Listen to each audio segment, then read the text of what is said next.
Hello and welcome to Sean White's Solar and Energy Storage Podcast. Hello and welcome to Sean White's Solar and Energy Storage Podcast. And today our very special guest is Ben Luce. Ben Luce is most famous to me because he has been the chair, that's the chair of the board of directors, I guess, of ASES, one of my favorite groups. And ASES is the acronym for the American Solar Energy Society. And they are related to ISIS, International Solar Energy Society, and NorCal Solar, which I guess maybe I am the chair of NorCal Solar because I'm sort of running it right now. So you're a chair above me, though. Welcome to the show, Ben. Yeah, thank you, Sean. It's my pleasure. And I am wearing my ASIS hat today, and you're wearing your ASIS hat today, too, even though you're not wearing a hat because we're wearing our hat. In fact, I even wore my Eldora shirt because I got it over in Colorado when I was skiing with Carly Rixum, who is the executive director of ASES. So I'm just all about ASES today. And so I'm really glad that you came. I totally love ASES. I've been going to their conferences for a long time, and it's been interesting to see the different ways ASES has changed over the years. Yes, and we're very happy to have you involved, and especially when you're teaching workshops at the conferences, which is a huge part of the mission of ASES, which is to educate. So there's nothing like having actual genuine educators at your conference, educating on the topic that you're advocating for. So very important part. Well, yeah, and speaking of educating, we're going to do a different podcast that we decided about. We actually decided this a while ago. And it's going to be on E equals MC squared, because I think that people that say they understand what that is are just making it up. And it's like, yeah, energy, mass, speed of light squared. But like to really understand it, and you're so smart and such a good teacher that you're going to explain it so we all understand it. But can you maybe just in one sentence explain E equals MC squared so we can all understand it for the rest of our life? Yeah. So, the notion of energy is a very interesting thing because it took a long time for human beings to come up with the idea of energy in a well-defined, clear way. And the heart of it... You're already over one sentence. Yeah, sorry. So the heart of it is that energy is really defined through the notion of work, and which is also can be thought of as energy transfer. But work, just the force pushing on something. So when you have that notion, you as the starting notion, and you think of maybe accelerating an object by doing work on it, and then you add to that, if you just add to that the very basic equations of relativity theory, which Albert Einstein first really clarified in 1905 or so, when you put those two together and you simply calculate in a very mechanical, straightforward way the amount of work you do to accelerate an object up to some speed. So, in other words, you calculate its change in kinetic energy. A very strange thing happens. You get this extra piece that you don't get when you do this with classical physics. And that piece is E equals MC squared. It's the sort of base energy that you're starting with. And somehow this kinetic energy calculation kind of sort of coughs up this mysterious new thing that isn't present in classical physics. And it very clearly suggests that it has to do with some kind of contained energy in the matter. Then the question, is this just nature playing a funny trick mathematically on physicists, or does that energy really exist somehow inside matter? And that's the rest of the story on... Yeah. You know how you explained it better to me is I found out that you were a musician and you're in this band and you play this music that sounds sort of like Pink Floyd, and that's the way I like to understand E equals MC squared. Me too. And you know what? In fact, what comes out of all this E equals MC squared stuff is that all matter and all energy together are what we call, sort of mass energy. And it's all subject to E equals MC squared. And so that means all music and everything else and all emotion and everything like that else ultimately is contained in that. So yeah, all right. All right. I buy it. Yeah. Okay. So we were going to talk about ASES today because you're kind of in charge of ASES. And for people that don't know about ASES, they've been around since 1954. NorCal Solar, which I'm the chair of, has been around since 1974, so 20 years later. And they started out mostly when solar was like solar cooking. In fact, 1954 was the same year that Bell Labs came out with PV, and the way that we know it, where it was like a rectangular thing with crystals turning light into electricity. And now mostly it's, PV when we're talking about solar. But for a long time, it was solar hot water, passive solar, and things like that. And in fact, I bet you that the people that were there at that 1954 meeting, they're probably not here anymore. Or, that was a long time ago. I'm not sure. That's true. That's true. I think I don't know anyone personally from that original group that's still alive. There might be somebody out there, but yeah. Yeah, they would have to have been probably teenagers, and now they'd be in their 90s or something like that. Yes. And I just went to a conference in New Mexico, the National Ambient Energy Buildings Research Symposium, the Neighbors Conference. And at that conference, we had a lot of people from the passive solar community from the 1970s and 80s. And there's a dwindling number of them around, in fact. So going back to 54, we go way back. 54. There. Yeah. In fact, just NorCal Solar being founded in 1974. And so last year, ASES had their 70th and NorCal Solar had our 50th anniversary. And we couldn't find anybody that was there when they started it to come to our meeting. So, and that's 20 years later. Yeah. So, well, that speaks to the longevity of this, actually. Yeah. It's pretty good. And we know that PV's been around since it was on the Great Pyramids of Egypt 4,001 years ago, something like that. Yeah. Yeah, but the inverters didn't last anywhere close to that long. They had a tough time with those over the years. I know. Now they only last 1,000 years. But maybe some solar salesperson that's knocking on your door right now might tell you that, Yeah. So what's happening with ASES? Well, so ASES is, on one hand, thriving. So we have been really building up the organization over the last 10 years. Carly Rixum, our current executive director, bears a lot of the credit for that.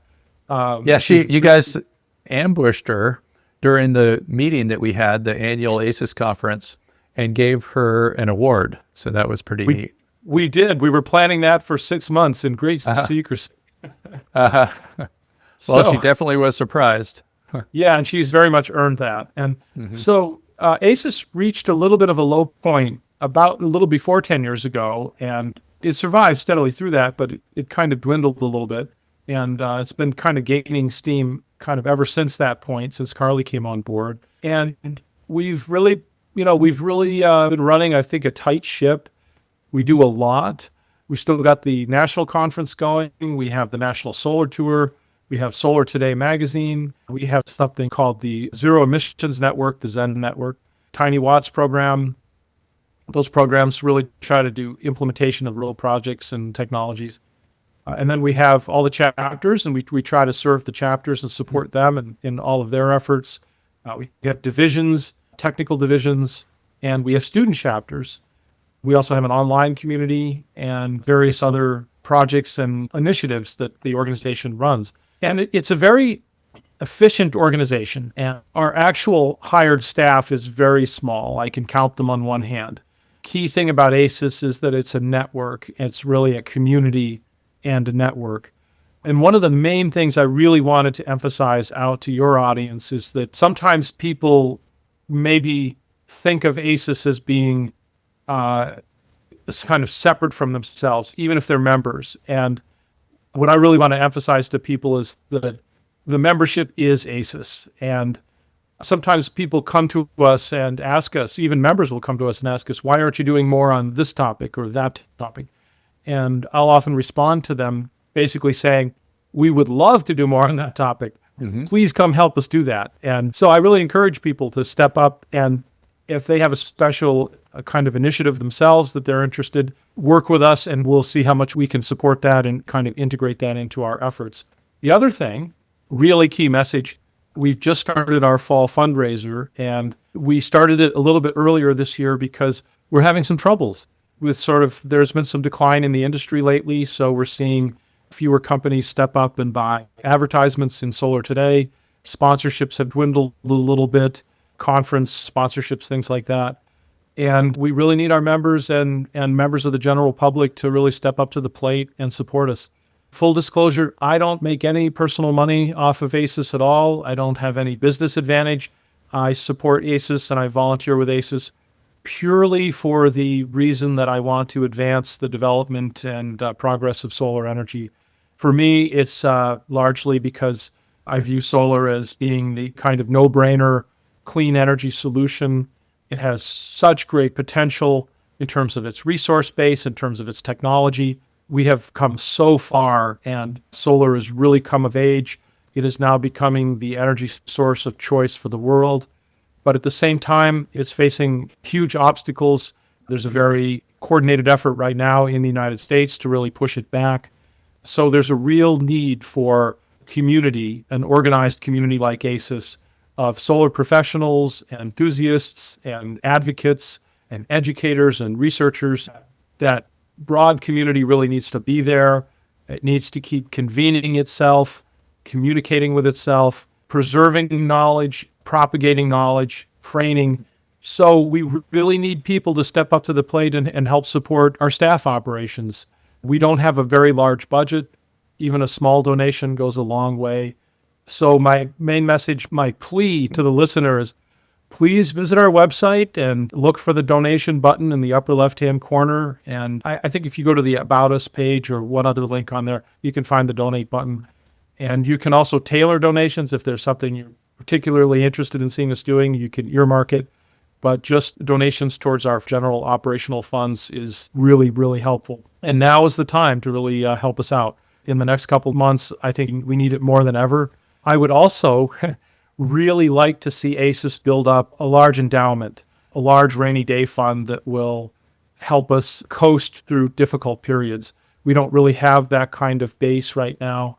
It's a major goal of the board and I to build that up over the next couple of years if we can. So if you're a person of means or maybe somebody who's benefited a great deal from the solar industry and who really believes in the cause, please get in touch with us and please help us fulfill our mission and our vision. I think we are really the kind of best group really to be the central hub of the solar movement in the United States. We have the technical credibility, we have the professional network, we have the governance, we have very good governance and very good structure. We're a solid, proven, effective organization, and we're really worthy of the support. Yeah, one of the things, too, that I notice about ASES is it's all very good people that I'm very comfortable around. Going to the conference, they're very welcoming if people have not been to the conference before. You go to these really big conferences, you could get lost, and really good for making connections with the smaller conference like ASES, whereas with the big conference, you can go the whole time 5 times in a row and not run into somebody. And at the ASES conference, you're going to run into everybody there probably multiple times per day. And you could just make a really good connection that way. And every other ASES conference these days is in Boulder at the University of Colorado, which is just like a really nice spot. It's very equal distant to the coasts. It's right in the middle of the country, so it's kind of easy to get to. And, you know, beautiful mountains, beautiful hiking, beautiful people. And then you do other conferences on the other years in different places. So last year, we were in Washington, D.C. Next year, we will be in Austin, Texas. Yeah. And so we really try to get to different places and places that are relevant. So Washington was a great place to connect with all those sort of DC solar advocates there, some of whom have been working at it for 50 years, and really it was a really great opportunity to really connect with them and kind of let them show us all the stuff they had done, and even tour us around the city. And Austin, there's a great solar community in Texas, huge amount of solar installed already in Texas, a lot of it under pressure right now. That industry down there is very much under a lot of pressure, but still has great prospects.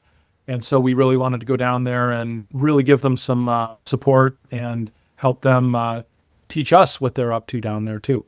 Mm-hmm. Great. Yeah, and so ASES, 1954, 70 years, that's a lot of years. There was pretty much no other solar organization around that time, maybe even in the world. I think that the International Solar Energy Society takes the same birth. I think maybe it was a sort of a division, because they say they've been around since 1954 too, because I think it was the same organization that kind of went towards the U.S., the other more international, and they're related. It's hard to say who's the parent there in that relationship. And I'm involved, have like lifetime memberships in both organizations. I went with the International Solar Energy Society to Egypt and like represented them over at the COP conference of the parties. That's where they come up with all the, try to get all the countries together to agree upon the solution to climate change and more renewables and all that kind of stuff. So that was a neat and interesting experience to do that. I know that they're coming up pretty soon. Maybe by the time we release this, they'll be having another meeting in Brazil, another COP meeting. So, yeah. That was in Cairo? Yeah, well, it was actually, and I think it's called Sharm el Sheikh or something like that. Oh, that's right. That sounds right. Yeah. And it's sort of like the tip of the Sinai Peninsula. And the weird thing about that is the Sinai Peninsula geographically is part of Asia. So they promoted it like an Africa conference, but it was in Asia, I was ripped off. There, sort of. Yeah. Sort of. Yeah. Yeah, but I did, fly into Cairo, and then I spent a part of a day going through pyramids and things like that. It was kind of interesting. It was weird when I got off of the airplane and I'm inside of security, and some guy comes up to me like if it was outside of security, because he's like, hey, do you want to do this? And I was like, oh, I'll go with it. He's inside of security. I guess I'll trust him. And he walked me through security. Nobody checked my bags. I went and paid my fee to go into the airport. And then he introduced me to somebody that gave me a ride, and another person the next day for the tour guide. And right when I got off the plane, he's like, he knew just by looking at me that I was there for the conference. And it was a weird experience. Yeah. That's for sure. But yeah, Egypt, they used to worship Ra, the sun god. That's right. So you can't really say that ASES was doing it first. Yeah. You got to compete with the sun god, which used to be the true God. It's been a while though. Yeah. Rah. But yeah, there's just a lot. Dave Renee works with both organizations, and he was the president of International Solar Energy Society for quite a while. And I always see him at the ASES conferences, and it's just a lot of fun, going to these conferences. So yeah, there is a lot of connection still between those groups. And we have a lot of members who do work abroad quite a bit, do solar development abroad. So that's one of the nice things actually about ASES as a whole is all of those folks provide conduits of information back here about what's going on elsewhere and vice versa. So you're an academic, and ASES has fellows. And I've never really been able to understand that fella, because, what makes somebody a fellow? And isn't that like sexist to call them fellows? Yeah. Yes. You always ask the interesting question that's sort of obvious after you think about it, but you don't think about it until somebody asks it. Yeah, good question. I've never thought of it that way. Could be. Yeah, that's a long-standing tradition. So I'm not that deeply involved with the awards committee and that process, but my understanding is usually it's somebody who's done a lot of work in the solar movement of some kind. We know a lot about it and that we have a lot of admiration for. Typically, there's someone who's affiliated with ASES over a long period of time. And typically, it is someone who's not currently serving in the organization, either on the board or sometimes, or as an employee of the organization. So it's usually a sort of emeritus type of status. That's about the limit of my understanding on it. Uh-huh. What, like, can't they call them, like, what did they call, like, ladies? Why don't they call them ladies or fella? Yeah. Is it, I don't know. I'll have to look into that question. Yeah, it's an interesting question. Uh-huh. Yeah. Yeah, and then so another thing too that was kind of neat about this last conference is I won an award myself. It was the Claudia Wentworth Award, and she's one of the founders of Quick Mount PV, and she's been really active in philanthropy lately after selling Quick Mount PV. And I got to share the award with Bill Brooks, which was pretty awesome. And so Bill and I came, we actually got our picture on the stage with Carly, the executive director. And the previous year, the people that received that award, I guess that would have been during the Washington, D.C. conference, was Mark Morose and Johnny Weiss. And both of them were like legendary trainers, and they passed away after getting the award. And so Bill and I were wondering how much time we have left. But no, the year before, the winners were Jeff Spees and Rebecca Wren. So, yeah. And they're still with us. This brings up something that there are so many people who have done so much for solar. We have trouble getting to them. The process that those awards are usually awarded by is a pretty long process, and we don't give a lot of those awards. And so we've been thinking about this a lot, that there are a lot of deserving people that we still haven't been able to recognize and that might not live long enough to enjoy that kind of recognition in their lifetimes. So there's some thought going into whether we should do more. More awards. Okay. Yeah. Everybody gets an award. It's a tough thing. But if you said everybody who has done long service in the solar movement and had a great impact gets an award, I would tend to agree with that idea. Mm-hmm. It's just tough in practice for us to do it with the current structure that we have. But the current structure we have is very rigorous. So if you do get one of those awards, you can be sure it means something. Well, thank you so much. And you know how football players and stuff like that, they retire if they're like really good, they retire their number. So perhaps after Bill and I getting the award, you should retire it, No, I'm kidding. That would be the opposite of giving more awards. Yes, right. Then we'd find some new ones. Yeah, but Claudia Wentworth is pretty awesome for making that award. Yeah. And all that she's done for ASES and NorCal Solar. She used to be the president of NorCal Solar, which I'm the president of now. So, fantastic. And we do one event per year right now. We're on that track.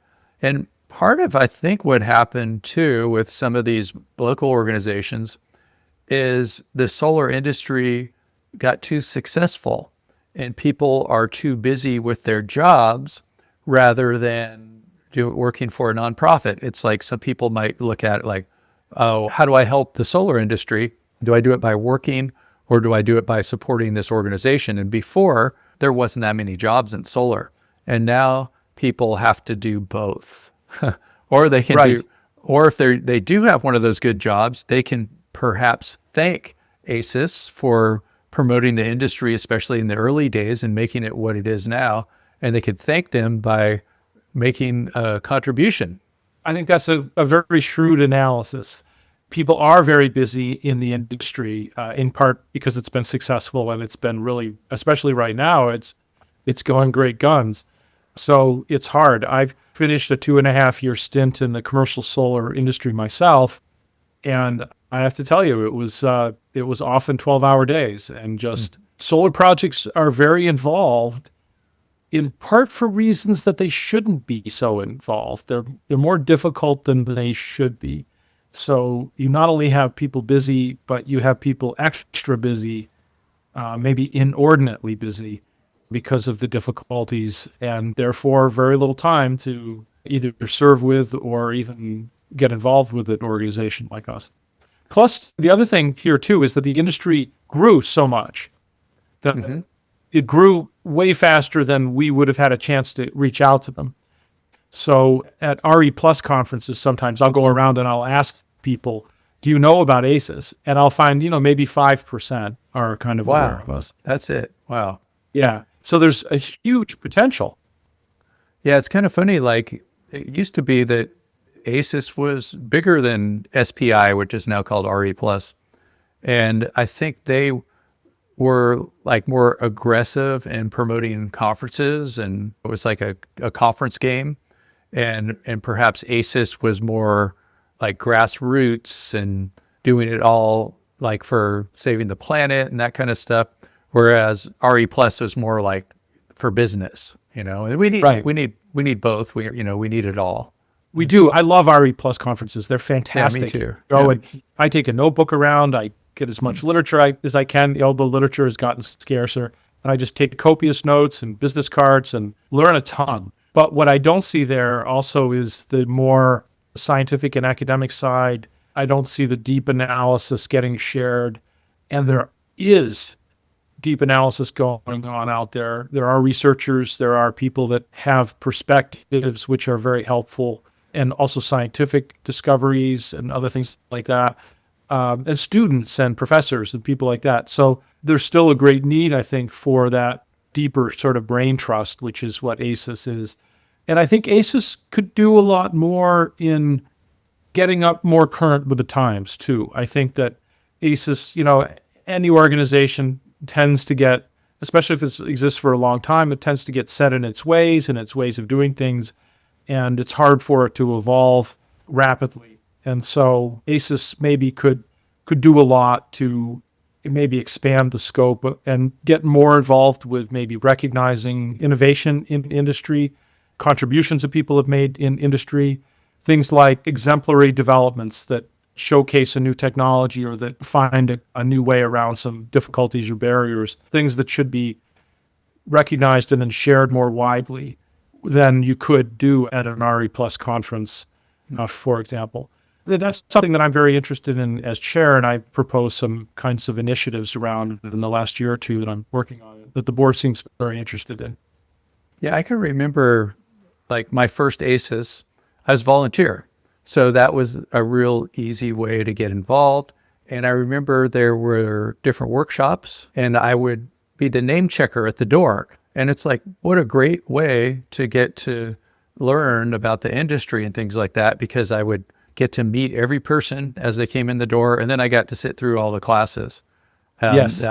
That was kind of neat. I remember we were had tote bag stuffing where we would, before the conference, we would fill up these tote bags. And I met some friends there that are still my friends at those earlier days of ASES conferences and all that.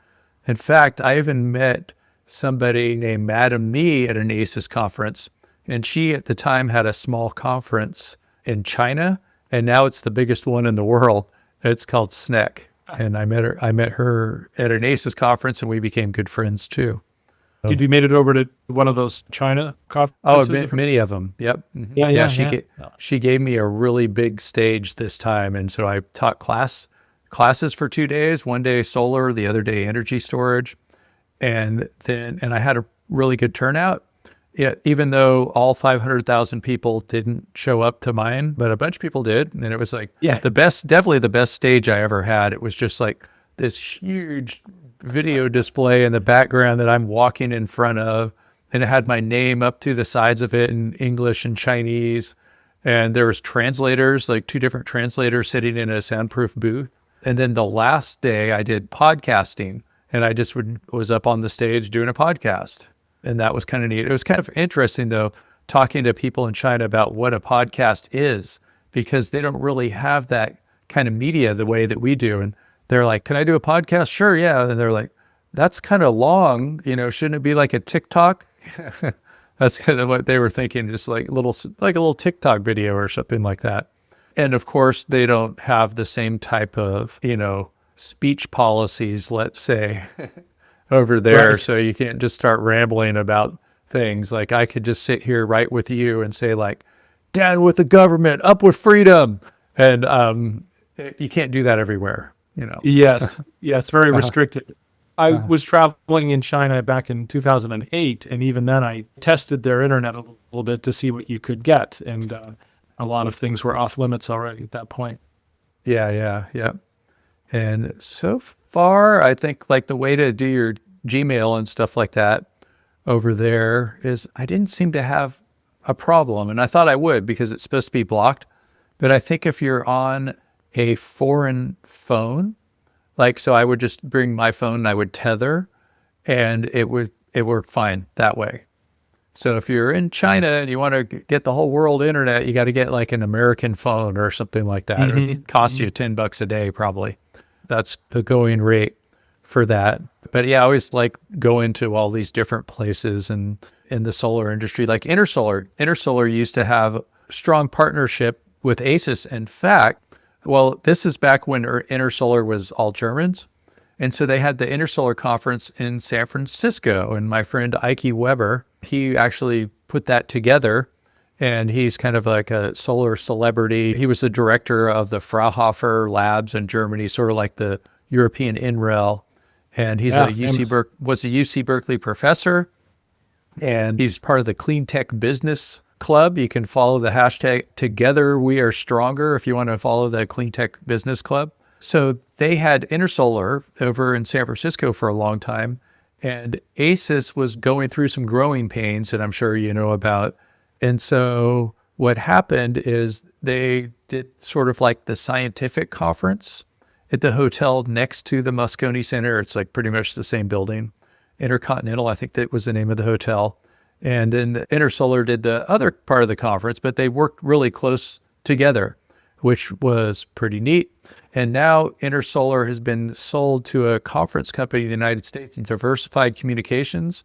And I like them too. I love going to San Diego for the conference there. They always seem to be doing it in San Diego lately.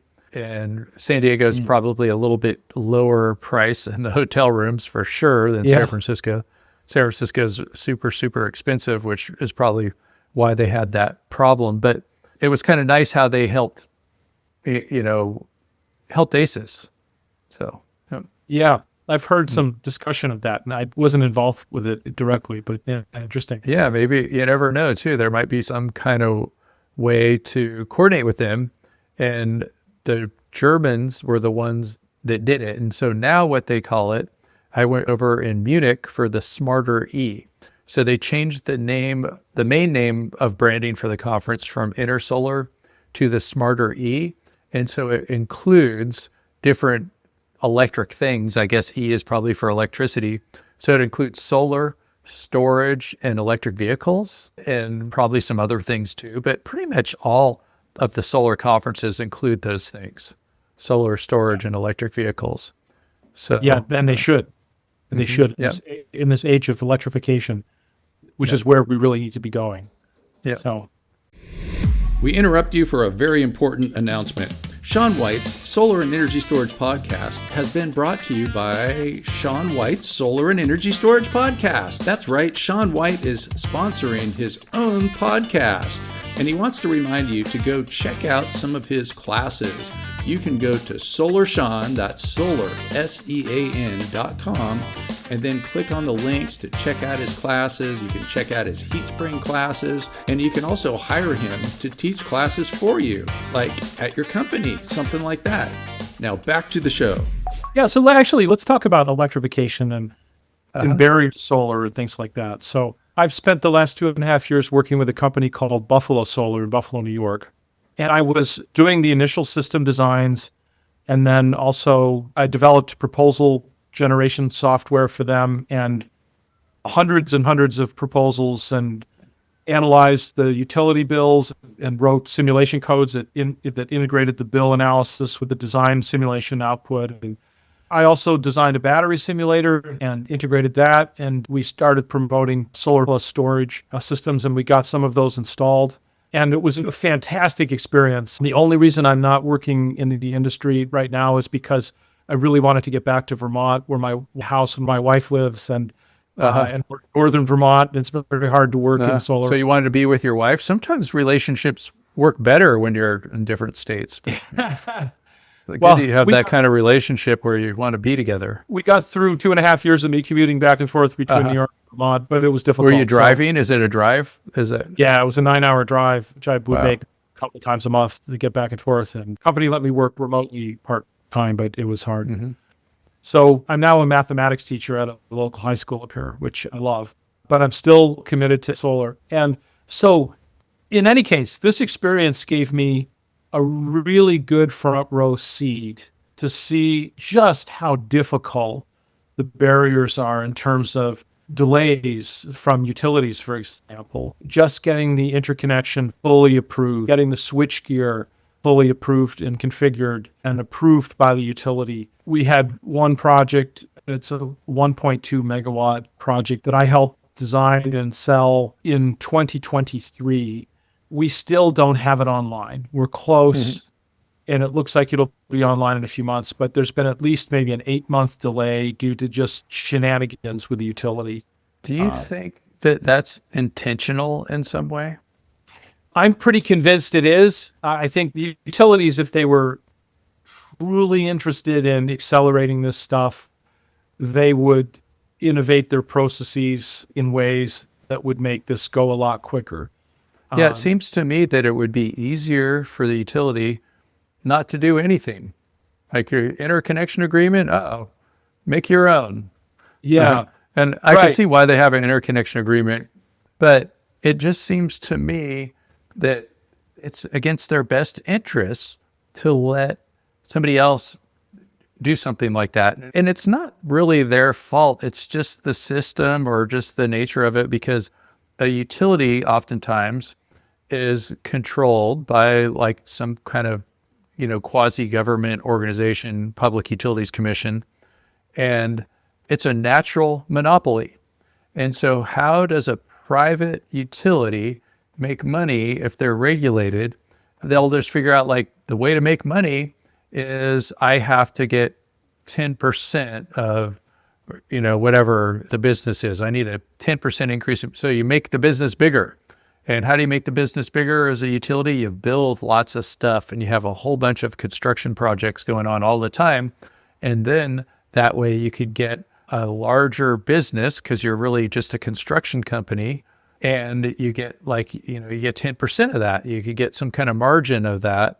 And so I don't know if there's a perfect solution for that. I do like public utilities, just instead of a Public Utilities Commission, just public utility, but it's kind of too late for that. It's one thing too that people in California have been complaining about our governor, Newsom, who is not been too friendly to rooftop solar. And I was just reading an article too, that the legislator, like the Assembly and the Senate of California, they wanted to do something where you could have like virtual power plants and all this stuff. And they got 100% support. I think one person out of all of the different legislators in the whole state voted against it. And then Newsom vetoed it. I think this just like yesterday or something. So the word on the street with Newsom I've heard is that the utility unions and the utilities have a real stranglehold politically. And that's where that's coming from. But here's the key thing I think to notice about this is the regulatory system that we have, the regulated monopolies, does work in some respects. It has been successful at keeping prices relatively low in many cases, arguably. We could argue about that. There will be people that will argue that. But I think there's a case to be made that there's been some success there because they're actually regulating it. They actually do really strong rate cases on costs and rates and actually regulate that. So I will see utilities come in and ask for a 25% rate increase and at an 8% rate increase or something like that. What's not regulated are the details of these interconnection processes. So it's a gap. There's a hole in the system. The New York State Solar Energy Industries Association, NABCEP, tried to get a bill passed in the legislature this last year that would officially make those interconnection processes, the costs and the timetables and all of that stuff, an official part of the regulation. So utilities would have to submit detailed information to the commission on those costs. You'd have to specify exactly what are the costs, the upgrade costs, what they really were, what the timeframes that actually occurred would be. And then you would have a chance for rulemakings and orders, in which case the Solar Industries Association, the industry, advocacy groups, consumer groups, people like that could then become involved as official parties to the case, see the actual data, weigh in with their experts, and then have that regulatory process hash out. And I think that might not be the perfect fix. In a more ideal world, I'd love to see public utilities that were a lot more pure in their intent, their fundamental intent. But since we don't have that, at least putting it under proper regulation would be better. And I think the solar movement has a blind spot to this yet. We haven't woken up to the fact that we're missing that regulation piece. I have a feeling that the fading away of the tax credits for solar is going to have our focus be more on things like this, bringing down the costs. And it's like, I would rather have the cost brought down than to have a tax credit if it was like, if it was equal, or depends on how much the costs come down, because having a tax credit is a bunch of paperwork, and a lot of those tax credit dollars end up on Wall Street anyway. Yes, I agree. So the soft costs, if we could get the soft costs down a lot, we could more than compensate for the loss of the tax credits. I haven't read the whole thing. I've only read parts of it, but I think Bill McKibben's new book, Here Comes the Sun, makes a case about this. So that might be a place people could learn more. But they're pretty obvious. So I would routinely see our commercial customers getting charged huge upgrade costs. They needed the 3VO upgrade at the local substation or something like that. And we wouldn't be able to determine those costs up front either. So a lot of this costs would only come in after you've sold and largely installed the system. So now this is a sales problem too, because you're telling your potential customer, well, okay, this is the cost of the system to install, but you might get hit with an additional $200,000, $300,000 upgrade cost that we have no idea about yet. But yes, if you want this, you're going to have to commit. That's a terrible barrier to solar.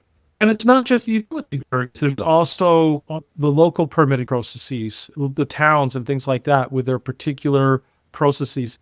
It was funny. We got a permit the other day for a project that sailed right on through.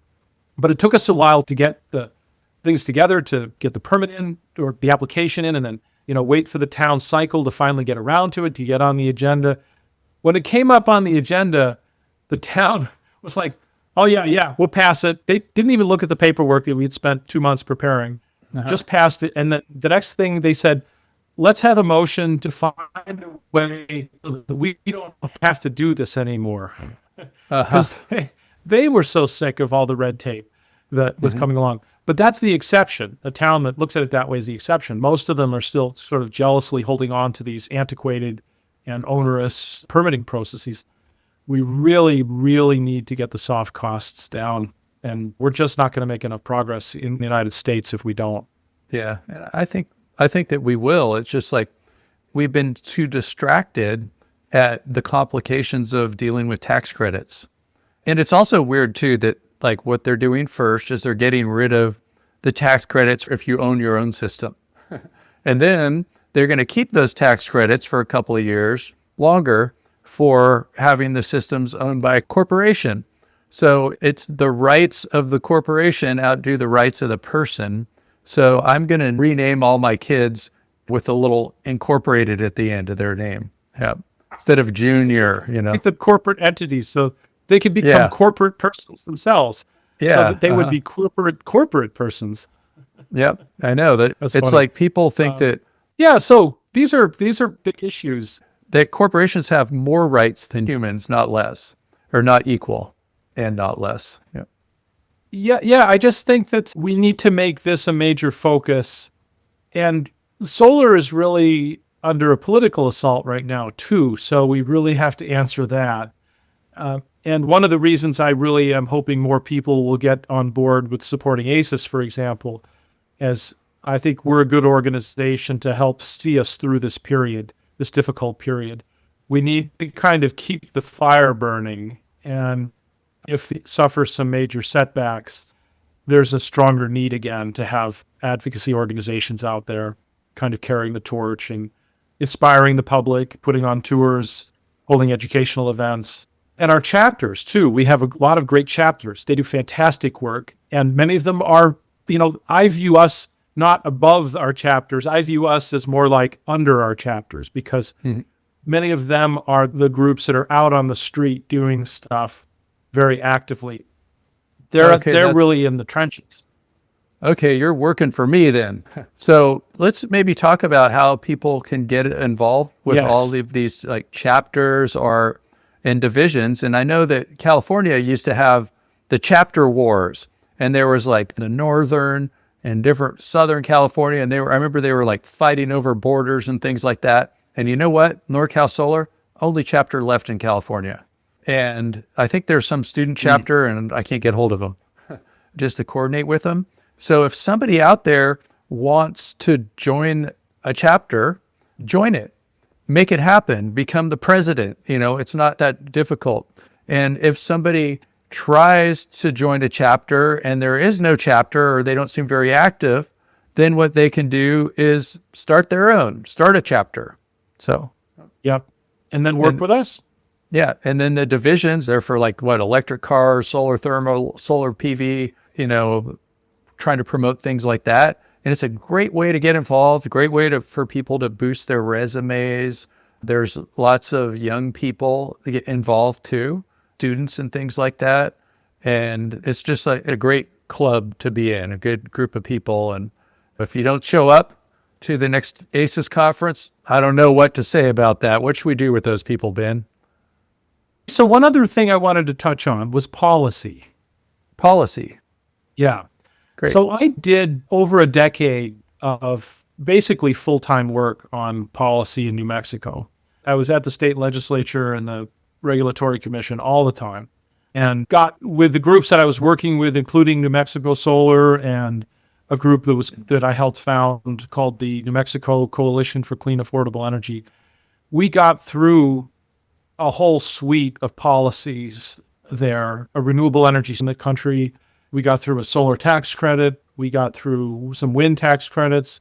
We got the PV coupled into the RPS so that RECs could count towards the RPS. We got an enhanced solar rights easement law through a really concerted effort. And it tends to be thankless, boring, frustrating work where you have to go sit in committee rooms wearing a suit and trying to talk to legislators and working up legislation and all the nitty-gritty. And you work on something for 3 years and it gets turned down yet again, and very hard work and unappealing work. But it's so worth it.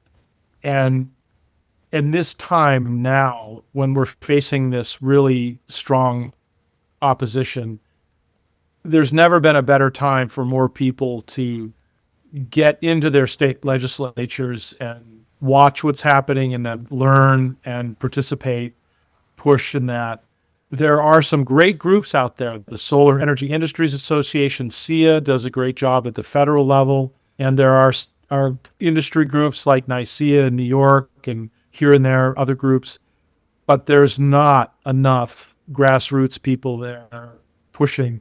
I typically, if over the years, every legislature that I've gotten involved with here and there, I got involved with a bunch in the Southwest. I've been involved with some in the Northeast. I can usually count on my right hand the number of advocates that I can find in the hallways that are promoting clean energy. Even in this era when we have hundreds of thousands of systems going in and a huge industry of hundreds of thousands of people, the number of people really pushing on policy is still minuscule. And it's so powerful. It's so difficult. It's so frustrating. But man, when you get a policy through and that gets signed, that stroke of the pen, it changes the world. You've gotten rid of a barrier, or you've opened up something, or you've gotten financial funding, it's super effective. And for getting rid of these soft costs, for example, we'd have a much better chance if we had an army of kind of independent advocates getting deeply involved in state legislatures and analyzing this stuff and pushing on it and pushing for legislation that will knock these barriers down. All right, people, get out there, get involved, get political, talk to the legislators and the city councils and all these different organizations. In fact, why don't you just run for president, listener? I think we should all run for president. What if everybody in the whole country just ran for president? What would that look like? And in fact, I've kind of wondered at times if instead of like having elections, we had a lottery, if the country would be better off sometimes. It's not with every politician, but sometimes you'd be better off with a lottery where they just like pick some random person. It's like, okay, you're president now. That might be a good way of doing it. In fact, that's going to be my platform when I run for president, is I'm going to say the next one should be just chosen by lottery. That might work pretty well if you had a short-term limit. Yeah. It kind of reminds me of one of my favorite movie openings. Is called Idiocracy. Oh, yeah. And if you've seen that one, it's hilarious. They Yeah, show like hilarious. evolution goes backwards. Somebody's in a time machine, comes back. Some big time some wrestler is president, and he ends up being just like your regular kind of not too bright guy to the smartest guy in the world. And it shows like how it happened was the evolution. And so it's like the smart people are like, oh, we're not ready to have children yet. And they keep waiting until it's too late. And like, we can only afford to have one. And then there's the irresponsible person that's just like, let's do it. And they're just like having all these kids by accident and getting the neighbor pregnant and all this stuff. And their family tree is building up so much. And then the dumb guy's son is a football player, and then he breaks his reproductive organs. And then the real smart people that are waiting to have kids, they're the doctors, and they figure out how to save him so he can have more babies. But Right. So it was just like, it's kind of true. It's kind of starting to happen. We're in difficult times right now. Yeah, for sure. Yeah. Yeah, I have to ask you, Sean, in the background, I see what definitely looks like a PV cell of some kind. I can see the little horizontal silver lines. So this is something that only people that are watching YouTube, and we'll have the YouTube link in the show notes because most people just listen to podcasts like me. That's the way I do it. Even if I have YouTube on, a lot of times I don't even watch. But I have like this solar cell that I took a picture of over at SNEC, the Shanghai conference, probably like 10 years ago.